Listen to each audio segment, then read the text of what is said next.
Assalamualaikum warahmatullahi wabarakatuh. Kali ini kita masuk ke bab 3 bagian C, yaitu menganalisis struktur dan kebahasaan teks editorial. Tujuan kita adalah menganalisis struktur teks editorial dan menganalisis kaidah kebahasaan teks editorial. Adapun karakter yang ingin dikembangkan setelah kamu mempelajari materi ini, yaitu yang pertama, kamu bijak dan kritis terhadap beragam informasi yang diterima. Yang kedua, kamu toleran dan demokratis menghargai pendapat. Yang ketiga, kamu kreatif dan mampu berinovasi. Pada kegiatan pertama ini, tujuan kita adalah menganalisis struktur teks editorial. Yang pertama, kita lakukan pengenalan isu, yaitu mengenalkan isu atau permasalahan yang akan dibahas dalam bagian berikutnya. Pada bagian pengenalan isu, disajikan peristiwa persoalan aktual, fenomenal, dan kontroversial. Yang kedua, menyampaikan pendapat dan argumen.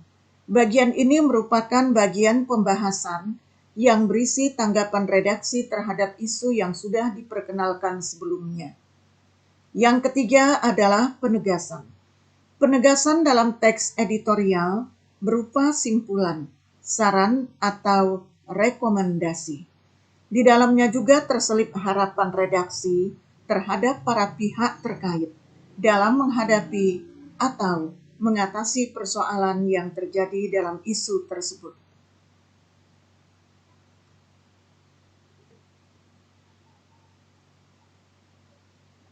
Pada kegiatan kedua, tugas kita adalah menganalisis kaidah kebahasaan teks editorial.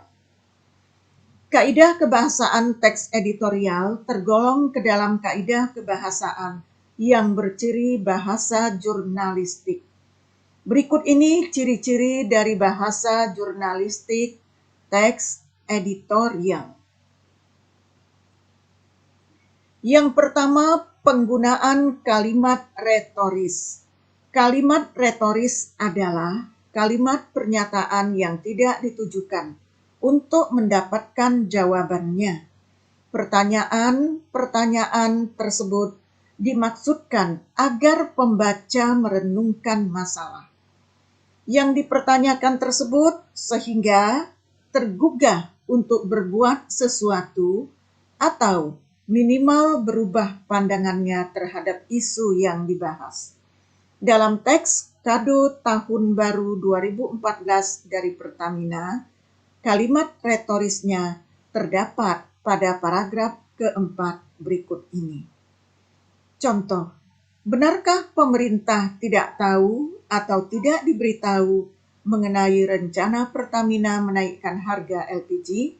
Pertanyaan ini tidak memerlukan jawaban. Inilah kalimat retoris.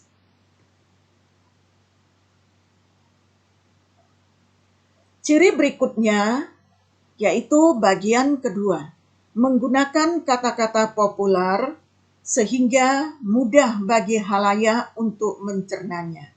Tujuannya agar pembaca tetap merasa rileks meskipun membaca masalah yang serius dipenuhi dengan tanggapan yang kritis. Dalam teks Kado Tahun Baru 2014 dari Pertamina, contoh kata-kata populer adalah terkaget-kaget, pencitraan, dan menengarai. Yang ketiga, menggunakan kata ganti petunjuk yang merujuk pada waktu, tempat, peristiwa, atau hal lainnya yang menjadi fokus ulasan. Sebagai contoh, A. Sungguh, kenaikan harga itu merupakan kado yang tidak simpatik, tidak bijak, dan tidak logis. B. Berdasarkan simpulan rapat itulah, Presiden kemudian membuat keputusan harga LPG 12 kilo yang diumumkan pada hari Minggu kemarin. C.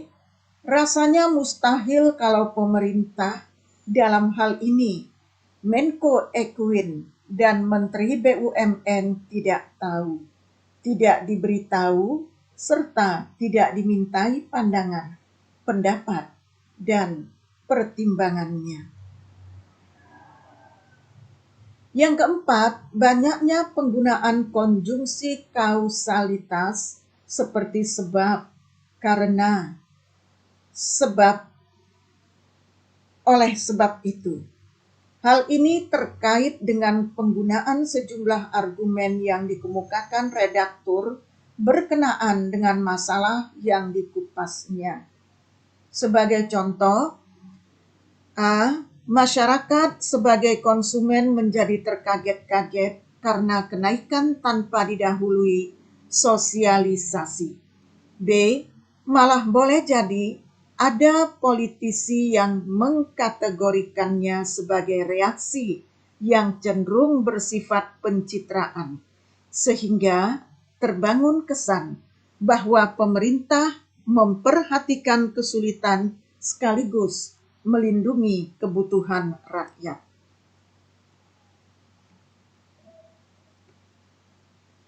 Materi C selesai.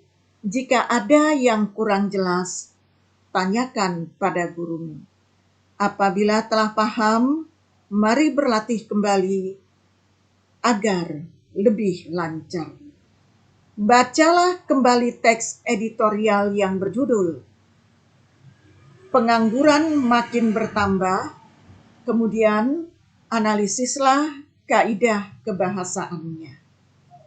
Tugas ini ada di halaman 99 dari buku paketmu.